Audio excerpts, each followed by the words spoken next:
হোমনা থেকে গডফাদার বিদায় হয়ে গেছে। হোমনায় আর কোনো গডফাদার আসবে না, এবং সেটা আমি আসছি বলেই তাদেরকে বিদায় হতে হয়েছে। আমি না থাকলে আপনারা পারতেন না হয়তো। সুতরাং এটা আপনারা নিশ্চিন্ত থাকেন, মনোনয়ন যে পাবে তার জন্য কাজ করবেন, কিন্তু আপনাদের উপর ছড়ি ঘুরানো আর হবে না। সিদ্ধান্ত নেবে হোমনার জনগণ কি করতে হবে।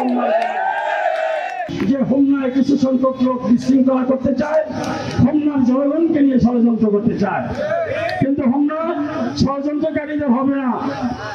হোমনা শুধু ধান থাকবে, সেই ধানের মধ্যে কোনো চিটা থাকবে না। চিটা ছাড়া ধান থাকবে হোমনায়। কি বলেন আপনারা?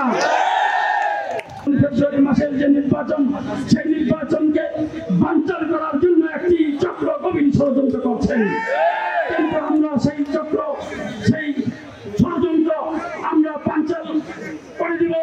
আমরা আমাদের সেই নির্বাচনে এই দেশের জনগণ অংশগ্রহণ করবে, ষড়যন্ত্রকারীরা কোনো পার পাবে না।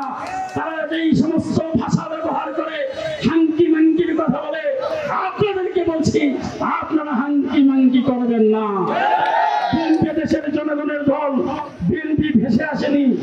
আপনারা যেই সমস্ত কথা বলে, বেচতে নেওয়ার টিকিটের কথা বলে মানুষকে প্রলুব্ধ করেন, মানুষ সেটা বুঝে গিয়েছে।